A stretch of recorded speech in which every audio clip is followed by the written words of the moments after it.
Welcome to Cult Connections. Let's see what we are taking a sideways look at today. Hello, welcome back to Two Blokes Review Boba Fett Badly. It's Ian here, and I'm joined by Mark. How are you, Mark? I'm all right, Ian. Thanks for that fantastic introduction, which is spot on. Yeah, we've no idea what we're talking about, but I haven't got I'm sure at some point I'm going to end up moaning about the old EU, which is no longer canon. I have escaped the almighty Sarlacc this week, so their apologies for the last one. I did have microphone issues. They should be resolved this time. So it is, yeah. So the book of the Boba Fett. So we are going to review chapters 3 and 4. So obviously, and just as a thought there to start out, Mark, it's actually quite difficult doing the two episodes because they kind of overlap quite a bit. Yeah. And with some of the themes, I don't really know if you've sort of found that, but I have, and trying to remember the episodes as they go on, it's I've kind of mixed them up, and I think really we've only done this just because of our scheduling was a bit of a nightmare over the past couple of weeks. Otherwise, I'm pretty sure we'd have done one a week, which I think we might have said at the end of the last episode. So let's see if we come back for episode 5 or if we come back for episode 5, 6, and 7. I'm not doing 5, 6, and 7 all in a one. That would be far too much. But yeah, you're right. It does kind of blend in, and I think for me that's also partly down to how they've actually structured the episodes. So it does follow mostly Boba in that sort of time where he escaped, the Sarlacc, and what sort of leads up to they're the Mandalorian, really. Yeah. And then from the end of the Mandalorian, well, we now see him trying to establish himself on this sort of Tatooine. And in both episodes, loads going on. What I'd like to start with in there for chapter 3, though, which is the Streets of Mos Espa. Yeah. I don't know if the streets have no name. I don't know if I was thinking the streets of London. That old that old acoustic number every tramp does on a street corner. Perhaps they're the Doobie Brothers. Taking it there to the streets. Yeah, absolutely. Doing that, yeah. But that was only after they'd blown up that long train that was running across the desert in the last episode. Oh dear! No, dear. I'll get my cowl.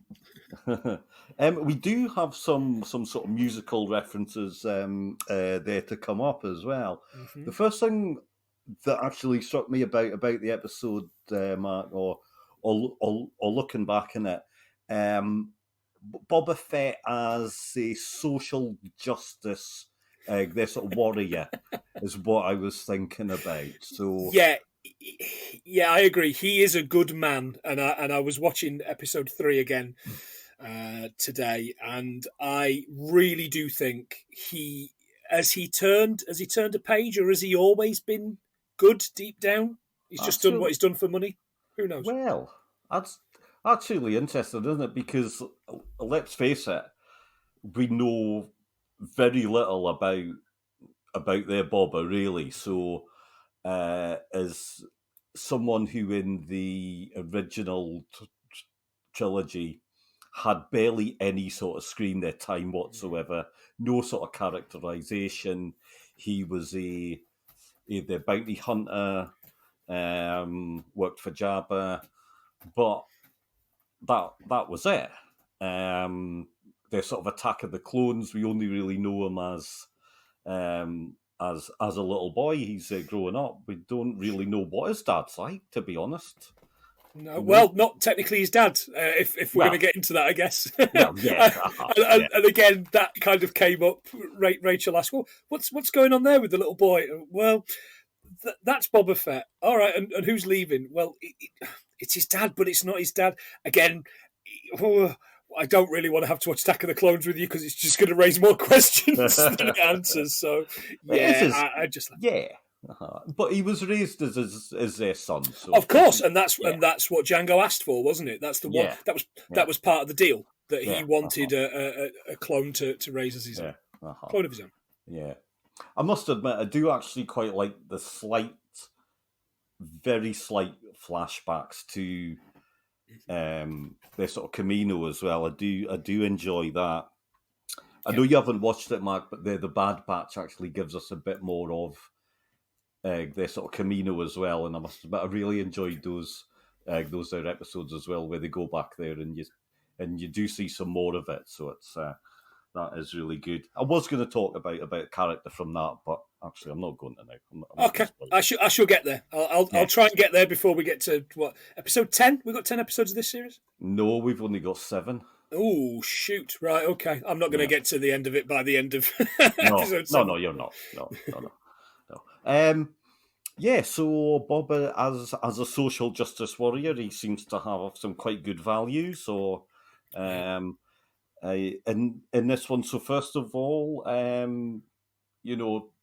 cracking down on their sort of traders who are jacking up the price of their water, and I must admit, I loved that. I thought, yeah, good on you.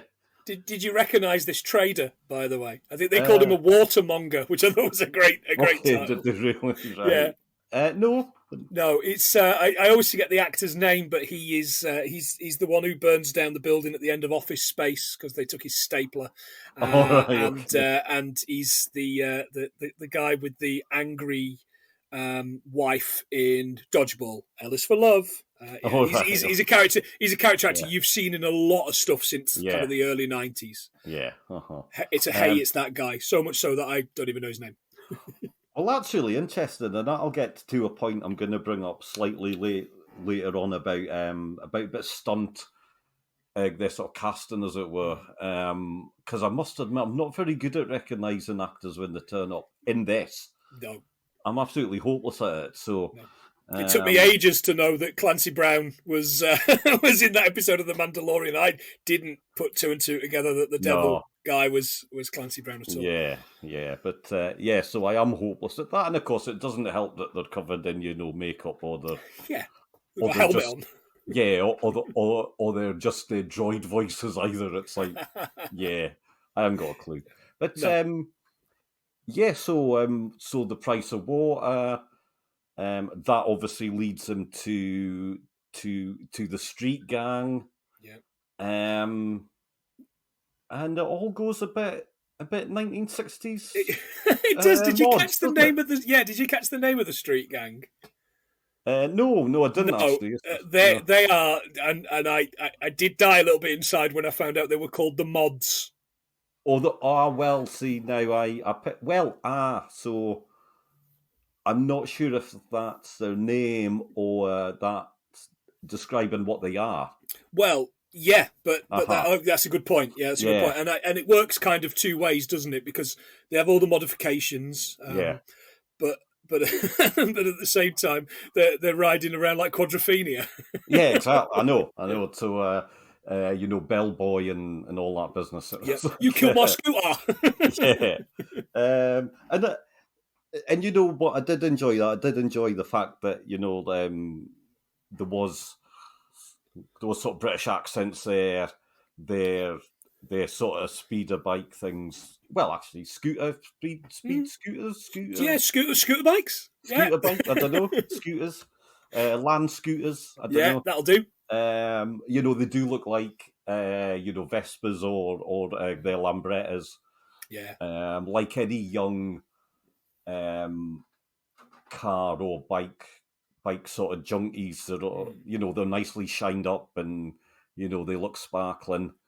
I did read on their sort of Twitter someone's their sort of criticism was on a planet that's all sort of sand, how do they keep the scooters so sort of shiny? And I'm like, well, you obviously don't hang out with a young sort of vehicle enthusiasts who clean their cars, 3 times a day.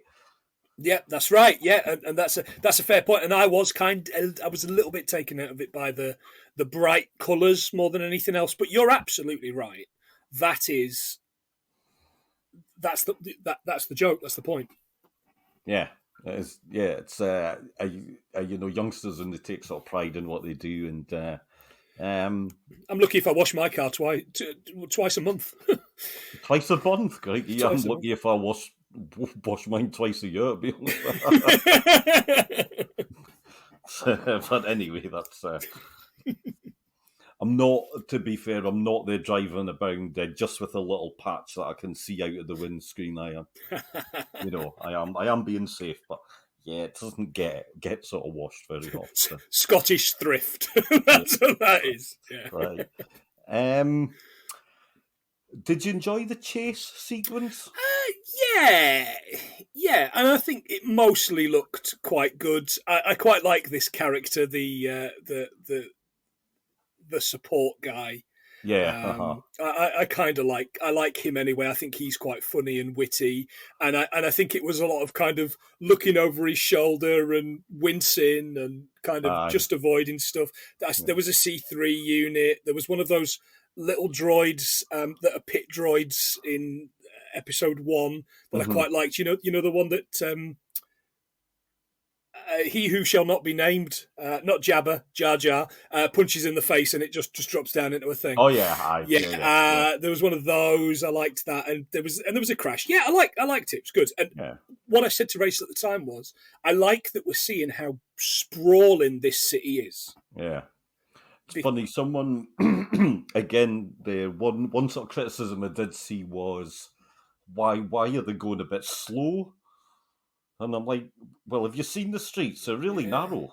Yeah, I don't think they were going that slow. No, but yeah, I mean, you can't pedal the metal it like you could on the Dune Sea. They're not their pod racing. It's not. No, they're not. It's not Formula One. It's scooters. Yeah. They're not. There was and for me it was they destroyed a lot of what was going on in the town.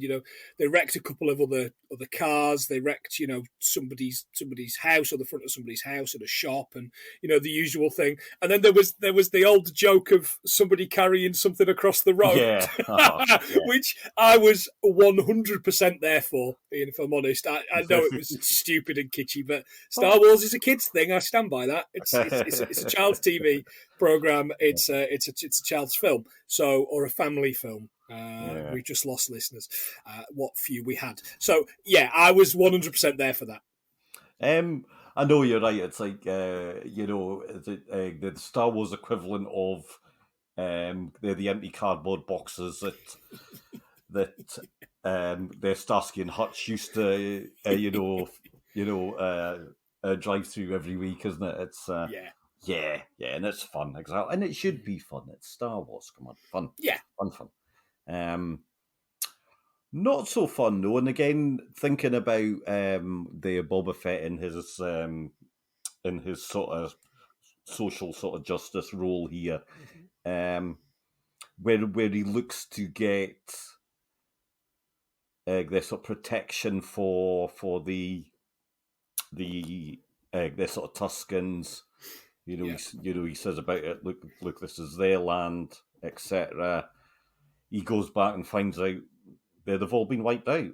Yeah, that bit I was very, very disappointed with, mainly because I don't know. I think in the last episode that we recorded, I said I thought he was going to bring them together with other factions, and it's completely wrong. But what that's allowed us to do is move him on as a character, because he's now got to find another. And Fennec mentions the word, you're the head of a family. He's now got to find another family. Really, he's got to find another tribe to run with almost. And it's starting to come together with these guys. Remember that these guys, the mods, said we can't afford to pay for water.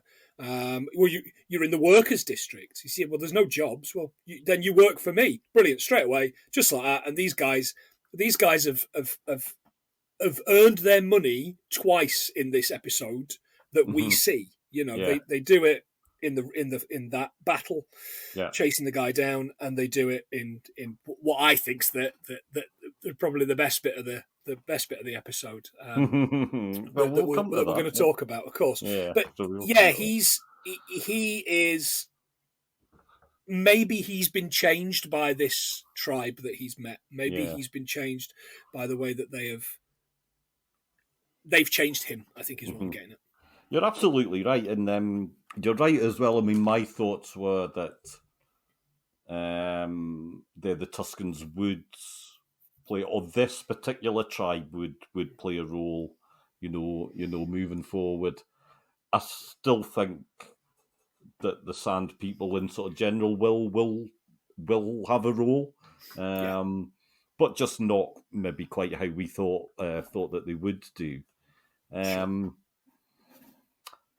Now, I want to move on to one part, and it's looking at stunt sort of casting, and they're the director of the episode. So, this episode is directed by Robert Rodriguez, and lo and behold, Danny the Trejo turns up, and yeah, it's almost like it's going to happen, isn't it? He can't not have him. Yeah. And he turns up and he does okay, and I wasn't entirely taken out of it, but he is arguably the worst actor we've seen in this whole franchise. It got me thinking now, like, as he's not. I know a lot of people love him, but yeah, he's not. He's not a great actor. He's not terrible either, but no. Certain roles are fine. I mean, this was just a tiny sort of part, really. Yeah. But it did get me thinking. And one thing that I kind of miss now, I know this is made in the States. The Mandalorian was as well. Mm-hmm. So casting wise, I miss a lot of the British actors who turned up in the films. Yeah, I agree. Yeah. This would have been a perfect role for Jeff Capes, the Olympian and budgerigar fancier. I think Olympic shot putter and budgerigar fancier. I'd have had him in that. As anybody else you can think of British that might have done the job, the new Rancor master.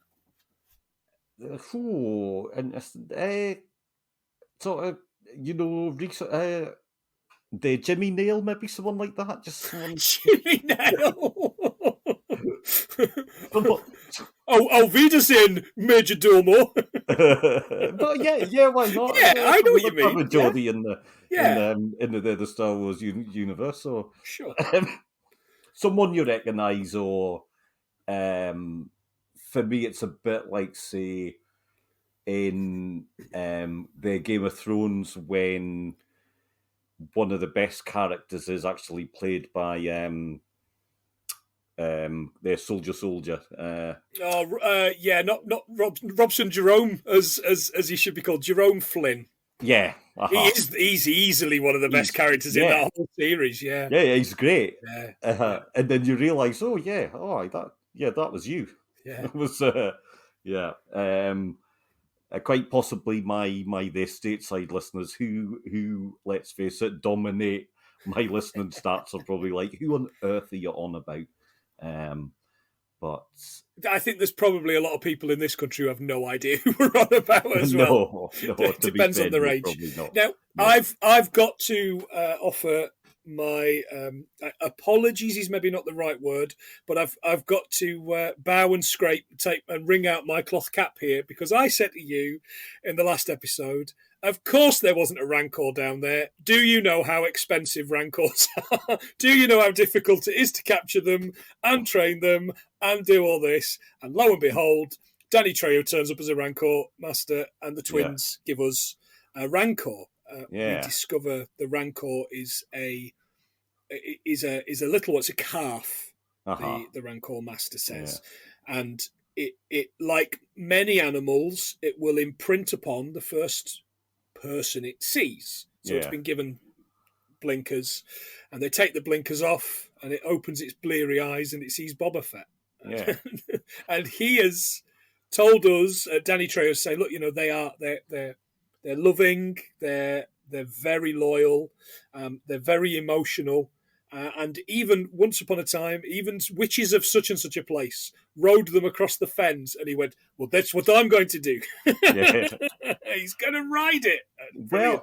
Well, that's interesting, because I picked up a bit on that, following on from that in their chapter 4 as well. So we do see in this one, so when Boba is bonding with the Rancor, and it did feel a bit like, really? Is this what is this what's going to happen?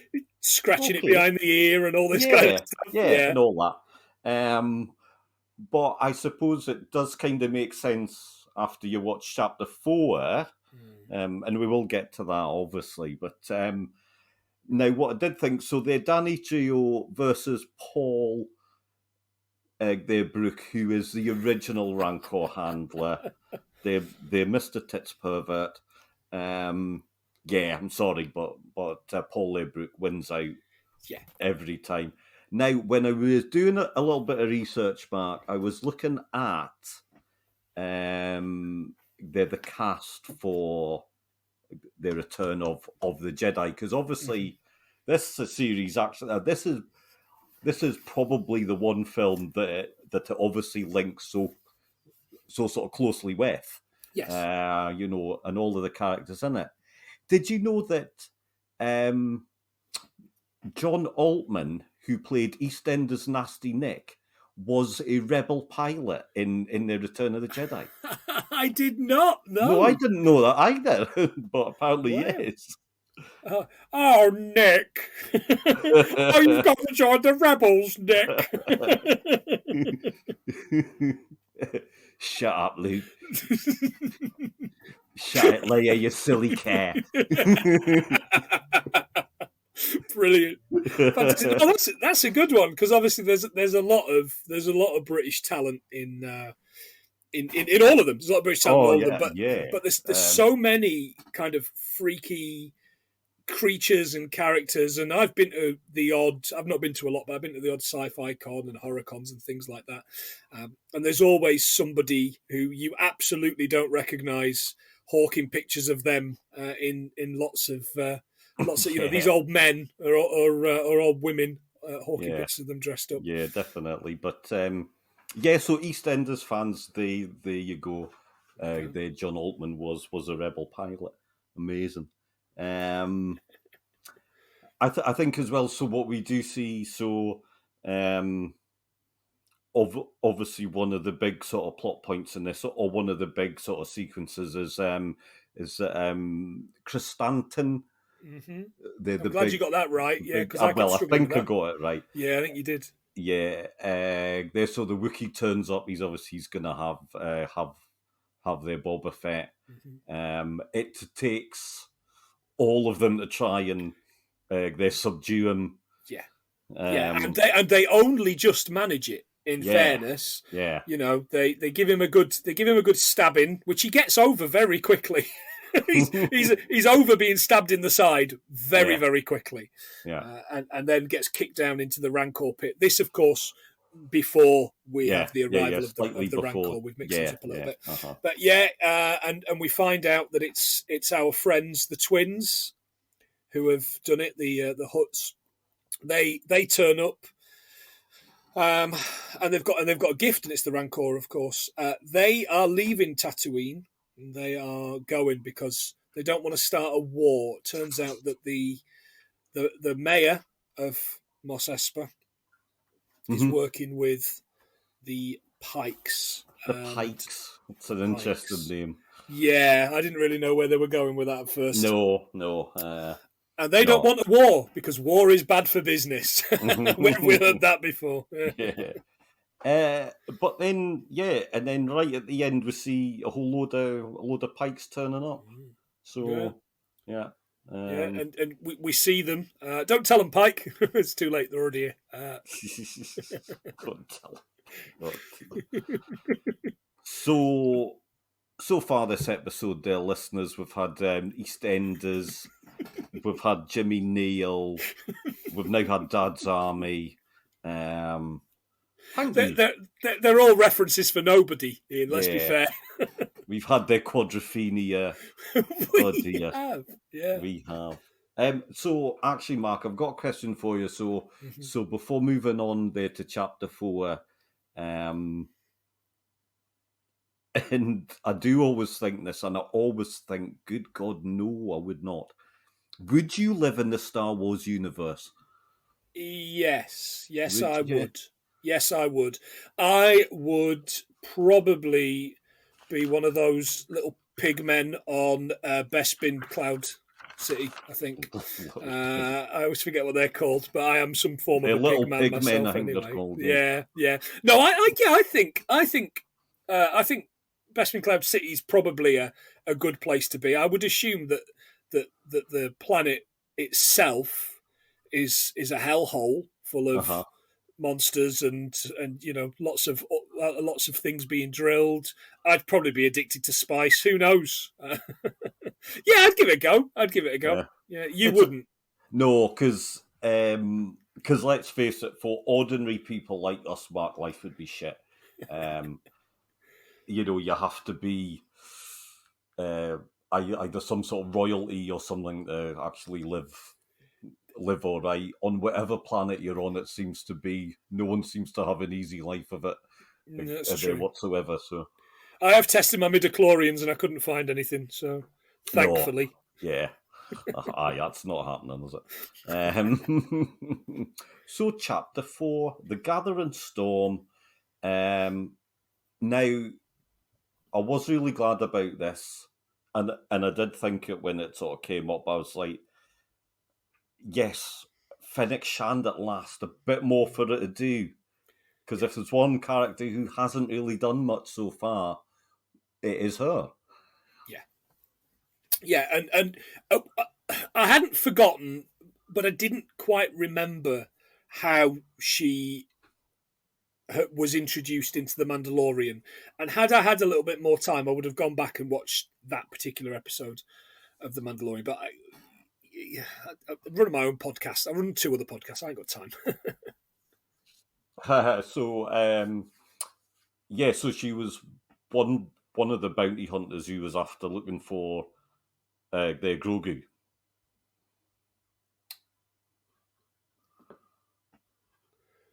We're back? Yeah, I think so. Oh. There we go. I think we're back. Yeah, I think it's Zencaster. I had some issues yesterday. My internet was running without a bother. But anyway, the less chat we do here, the better. Because as we know, my approach to editing is practically non-existent. Laissez-faire, yeah, absolutely. I would have liked to have gone back, but I haven't got time to do so. But she is badass, and I don't think we've seen enough of her being badass in this just yet. Yeah, yeah. I would like to have more because she is Boba's right-hand woman. She is, yeah. But so we do there Boba comes across her, he picks her up, he's like, oh, right, she is dying.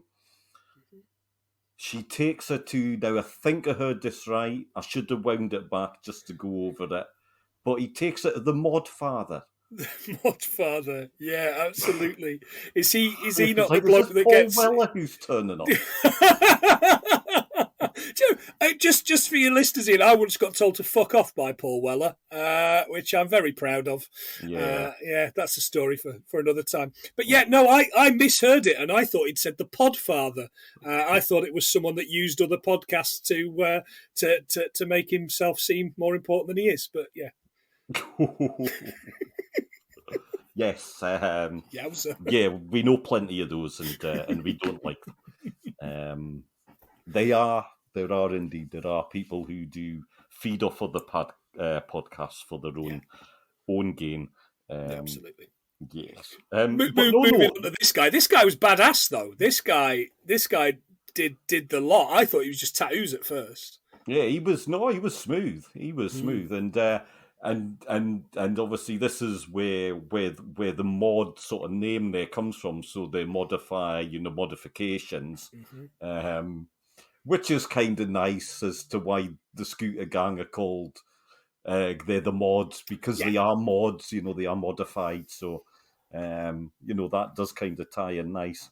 And you're right. It does feel like a bit of a sort of they're a tattoo sort of piercing. Their sort of parlor, but in the Star Wars universe, it means you get a bionic eye or something like that instead, which is really cool, isn't it? Yeah, or you get two parts of you stuck together with I don't know, huge rods and huge pistons, rods and bits and pieces. Yeah, it was really cool. And he pays for the whole thing, and she survives, which is really good. He says, "Look, in return, why don't you help me? Because I've got the coolest ship in the whole of the universe to go and get, and there is no doubt in my mind that there is no ship cooler than Slave One." Just before, well, actually, no, I'll talk about this in a little bit. You're right. Is it called Slave One? That's a bit of a contentious point. Apparently, it doesn't have a name. It's never been referred to on screen as Slave One. Mark has disappeared, so I will. I'm back. Sorry, I'm here. I've turned my camera off to see if that'll help with the connection issue. Right. I'm still here. So apparently, it's not officially called Slave One, but we know it as being Slave One. Right. Okay. Yeah. Mm-hmm. Wait, is it the name that's the issue now? It's never been so. It was never named on screen as being called Slave One. It was packaged for the toys, right? So for the models, yeah, being called Slave One. Oh, okay.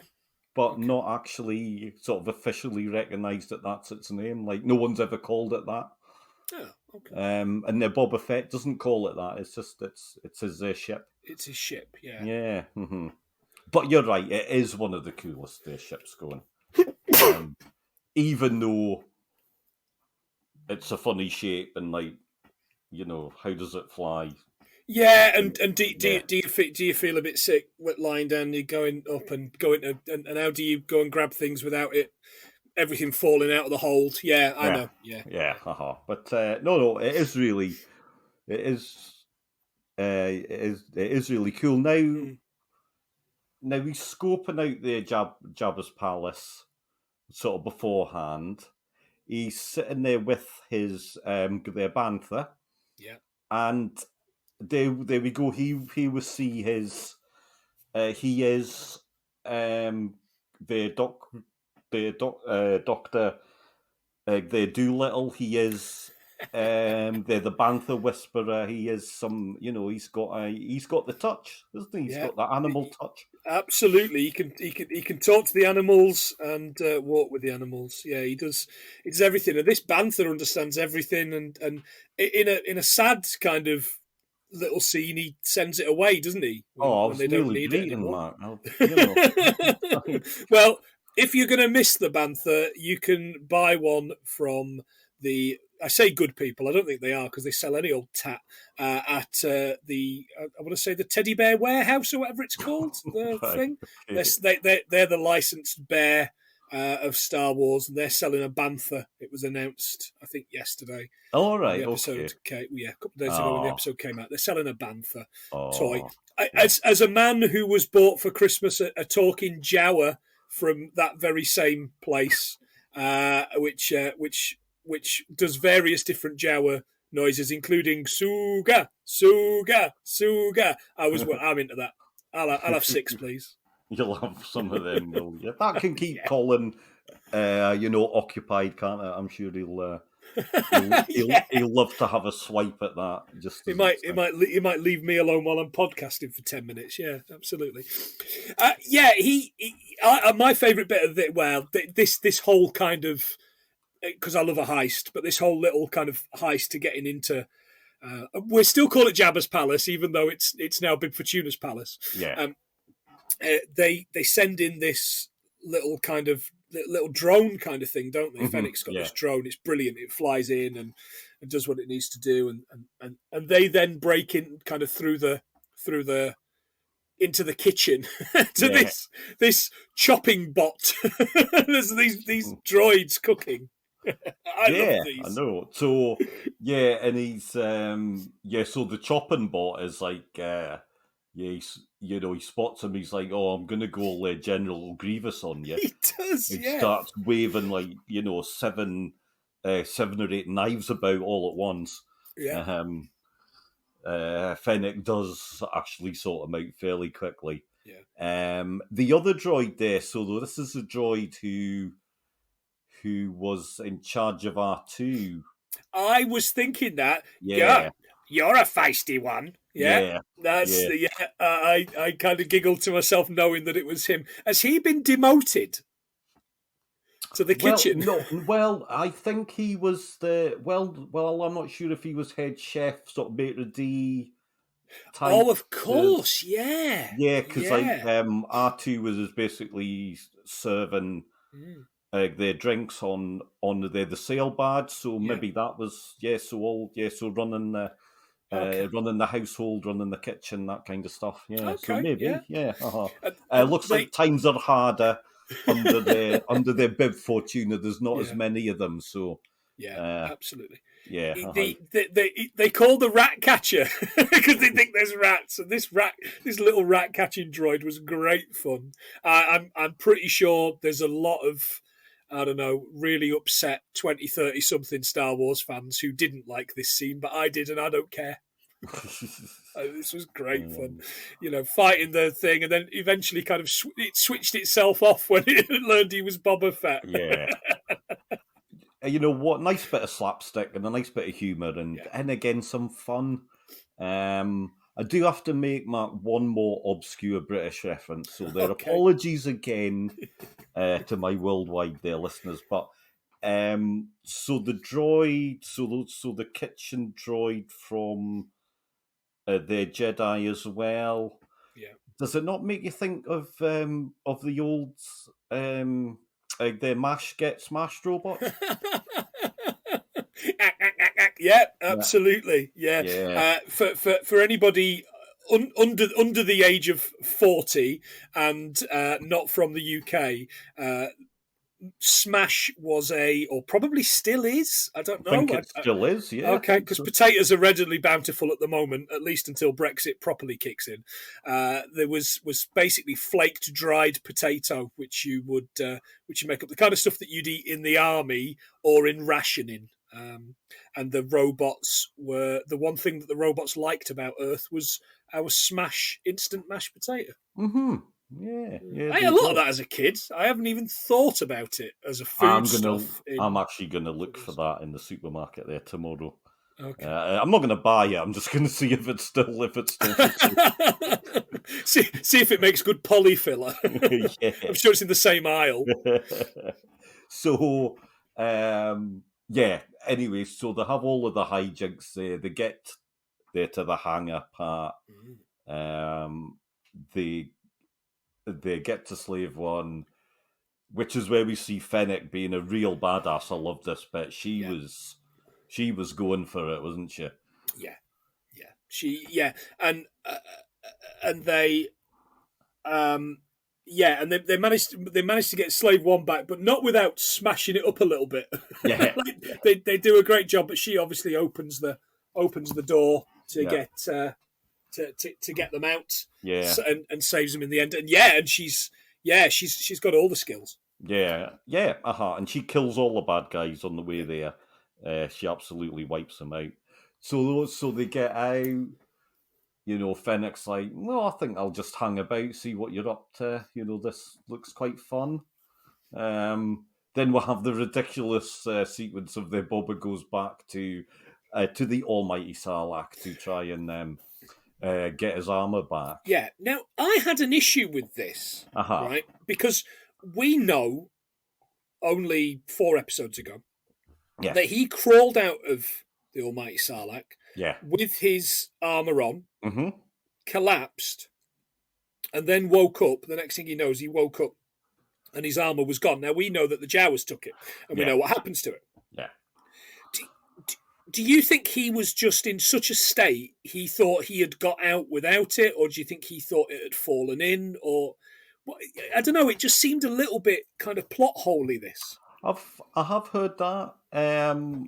What I will say is in my line of work, which is in no way relevant to the Star Wars. Are you a bounty hunter, Ian?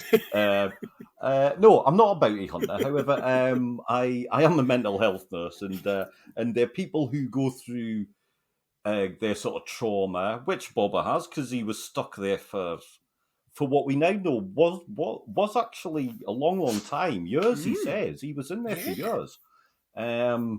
Yeah, I'm not surprised he can't actually remember where it's gone. So yeah, that is fair. That is fair. Yeah. But I liked this. I liked the fact he just dove in there to go and get it. That was great.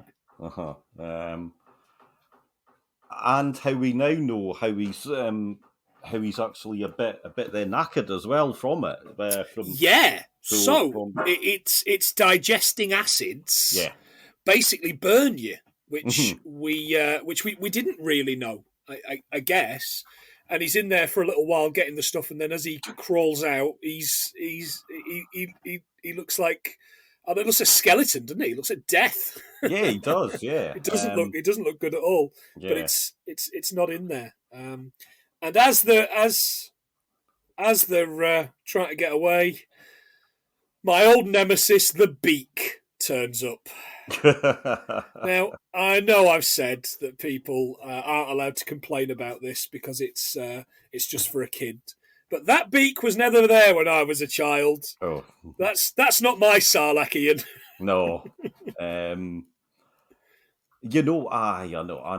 There are little bits, aren't there?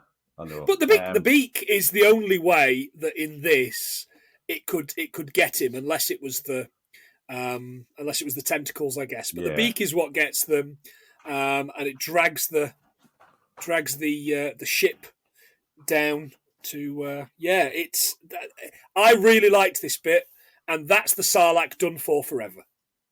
We think. I would assume they've blown it up. But surely if there's one Sarlacc, there must be more.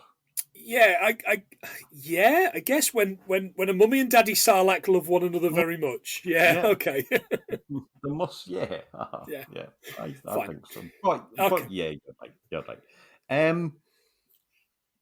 So from this, so they do all of this, their sort of business, and then he's like, right, I need to get my armor back, etc.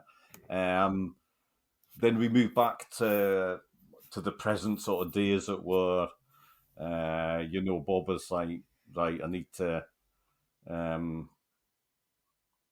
Do we have the meeting with all of the crime sort of bosses? Does that come first? Yeah, we do. Yeah. And they're all the aliens that we know. Yeah. and some of the ones that I've still got I've still got a couple of original figures on my shelf. Are still there. I've got I can never remember his name, but I've got a Trandoshan up there. That's for sure.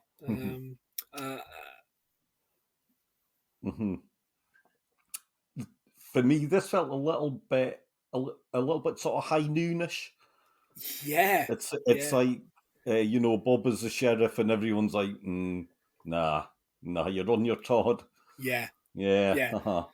I think they had obviously been convinced that they lived in fear of Jabba, but they've been convinced by Bib Fortuna to work together, and it's mentioned at the beginning, but I want to call him 8B8. I don't think he's called 8B8, but Matt Berry's droid. It says at the moment that Jabba was just in complete control, but Boba didn't really have that gravitas. So he had these uneasy alliances, and they're just living those uneasy alliances. But ultimately, it's your man, the mayor, whose name is it's one of those names that I keep forgetting all the time. Shays, isn't it? Something Shays. Yeah. And he's the missing part really. They're not going to have any of it until he explains. We got a T-Rex. I mean, we got a Rancor.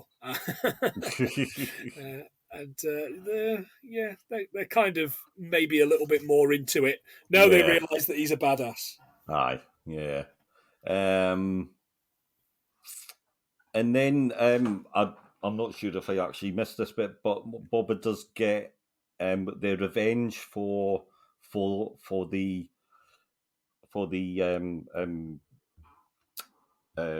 Tuscans. So when he does get Slave One back, I am going to call it Slave One. I don't care. Yeah, good. So when he gets Slave One back, he's like, right, I've got Scott to settle. Now this bit actually reminded me a little bit of. I got some Mad Max vibes from this. Yeah. A Road Warrior. Yeah, thing, isn't it? Yeah, it is. It is a bit. Yeah, but also with the train sequence in their episode there too. Mm-hmm. That actually did give me sort of that actually gave me the Thunderdome their vibes as well. So so it does, and it does that very much does sort of fit in with the feel of the show and of the setting as well. It does feel quite sort of Mad Max-ish. He wipes them out. He takes them out, and I was there for that. That was great as far as I was concerned. And it's only a very short section. It's only a short scene. Yeah, but they don't stand a chance. No. Against this starship. Yeah, and they deserved it, really, didn't they? That was the thing. Yeah, of course. Yeah, and there's possibly one missing section of his little army or of his little gang of people, and that's why we head off back into the casino / eatery / whatever it is, and he's not going there to pick up the Max Rebo band, which, by the way, the Max Rebo band, and it's only just come to me, the Max Rebo band survived the sail barge because the Max Rebo band were on the sail barge. Mm-hmm. I mean, that's that. I'm pretty sure the musicians never survived the Titanic, but Max Rebo does, yeah. Yeah, man's leads a charmed life. What can I say? Yeah. Yeah. So, they're all there, but so is our friend Crescent, and he's getting really annoyed at these Trandoshans. He is getting furious that these Trandoshans are having a good time. Yeah, I wasn't really sure why he just went sort of mental on them. I was like, is he just angry and he wants to fight? Yeah, I think so. I think he's hurting from the fact that his boss has got rid of him, that he failed his last target, and then the shame of being let go to just go and do what he does. So I think it's that, because Wookiees are we're led to believe, the proud creatures, they're very emotional creatures, for better or worse, and he's furious, and he does he rips the arm off one, doesn't he? Yeah. Well, yeah, exactly. He really does. Yeah, in keeping. Yeah. Which is what you want to see. You want to see that famous line, acted out in a way, don't you? You know, that Wookiees really do rip people's arms off. So I suppose at the end we get a bit of a clue. Fennec does say, "Oh, we need more this sort of muscle," and we get they're the Mandalorian, their music. So that would be great, wouldn't it? If we get, if he turns up, well, look, any number of them, any number of the religious zealots would be good. This is the way, but that would be great, and those are the kind of people that you want fighting for you, aren't they? I don't think we're going to see any Jedi at this point. I don't think we're going to see any of the characters that we might be hoping to see. I'm sure there'll probably be one before the end of the series. There'll be somebody comes in, but what I got to say is I am still completely on board.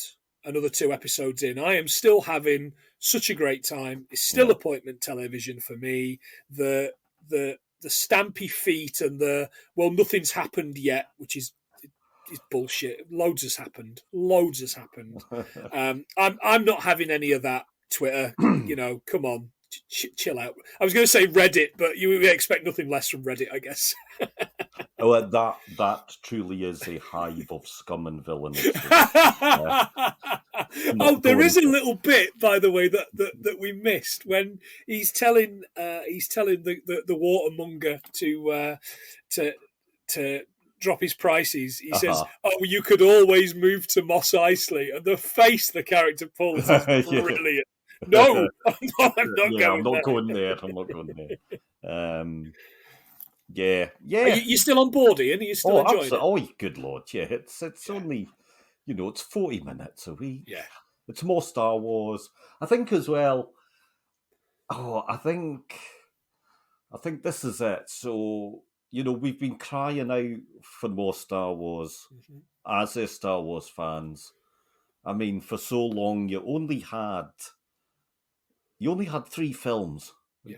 So if you're our age, you only had 3 films. And then the prequels come along. You've only got 6 films. Yeah. And then it's like, of course we want more. The whole point of a TV style series is that it gives you time to actually tell a story, develop characters, do all that stuff. So it will be slower. It will be. And there's another 20 series coming along or so that will look at lots of other bits that if you don't like this one, you're probably going to like one of the other ones. That's right. So yeah. And that's the thing, and it's it's great. Plus, that's the thing.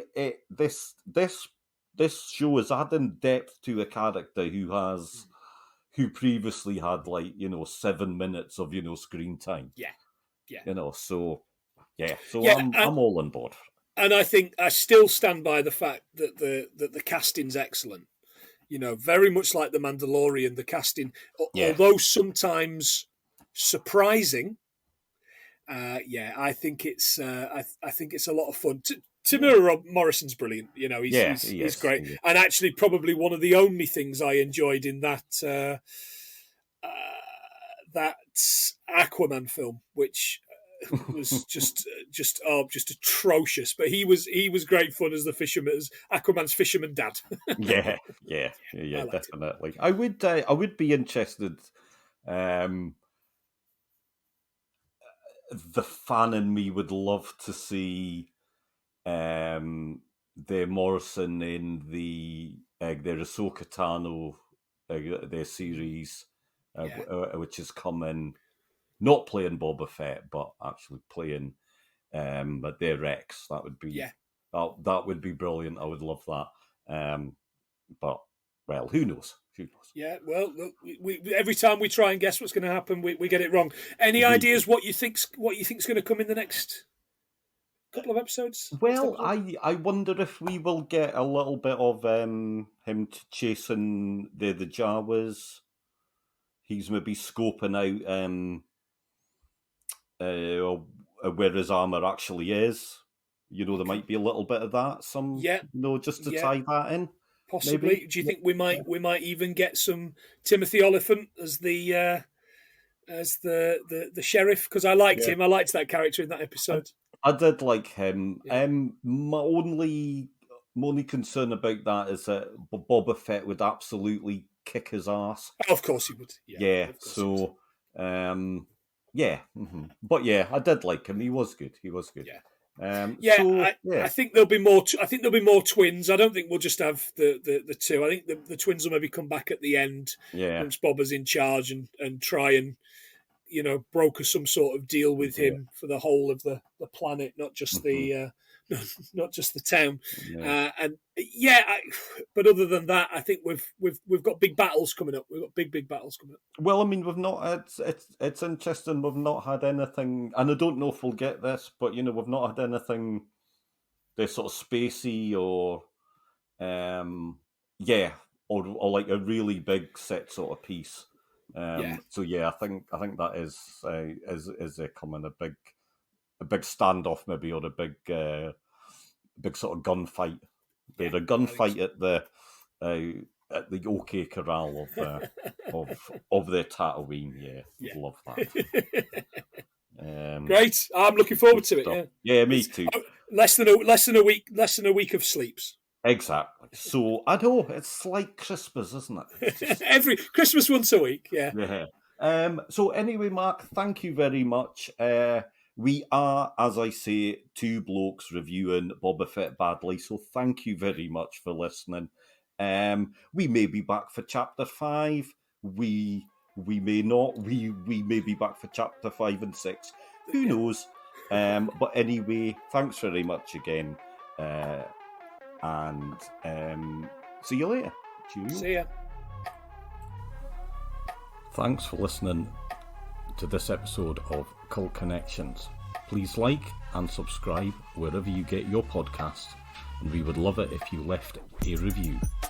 Follow us on Twitter at Connections Cult for more fun, share your ideas, and maybe even be on the show. Thank you.